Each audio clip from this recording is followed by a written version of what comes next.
రాష్ట్ర ప్రభుత్వం ఒక సరికొత్త ప్రయోగం చేపట్టబోయింది. స్వచ్ఛ Andhra corporation managing director Gandham Chandrudu ఒక చక్కటి కాన్సెప్ట్ని తీసుకొచ్చారు. మలబురద సమస్యను అధిగమించేలా మొబైల్ సెప్టిక్ ట్రీట్మెంట్ యూనిట్ సంబంధించి శ్రీకారం చుట్టేందుకు కసరత్తు చేస్తున్నట్టు ప్రకటించారు. బురదను శుద్ధి చేయగలిగిన మొబైల్ సెప్టిక్ ట్రీట్మెంట్ యూనిట్లని రాష్ట్ర వ్యాప్తంగా అందుబాటులో తీసుకొచ్చేందుకు కృషి చేస్తున్నామన్నారు. ఏ ప్రాంతంలోనే సమర్థవంతంగా పనిచేసే రూపొందించిన ఈ యూనిట్ పనితీరును మంగళవారం తాడేపల్లిలోని కార్పొరేషన్ దగ్గర పరిశీలించి చూశారు. ఇందులో ప్రధానమైన తాడేపల్లి పురపాలక సంస్థ పరిధిలో స్వచ్ఛ ఆంధ్ర కార్పొరేషన్ అధికారులు సిబ్బంది పరిశీలించి సంతృప్తి వ్యక్తం చేశారు. సంబంధిత సిబ్బంది వివరిస్తూ మా ఈ యూనిట్ గంటకు 6,000 లీటర్లని ప్రాసెస్ చేయగల అత్యాధునిక సాంకేతిక కలిగి ఉంటుంది.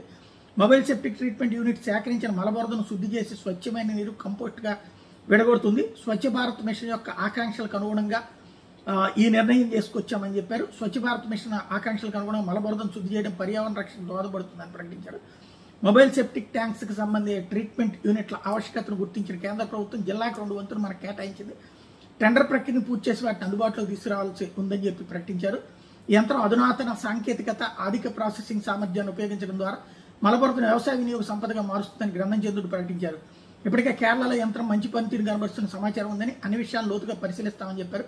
స్వచ్ఛ నగరాలు, స్వచ్ఛ ఆంధ్ర లక్ష్యంగా రాష్ట్ర ప్రభుత్వం చేపడుతున్న కార్యక్రమాలకు ప్రజలు మద్దతు ఇవ్వాలని కోరారు.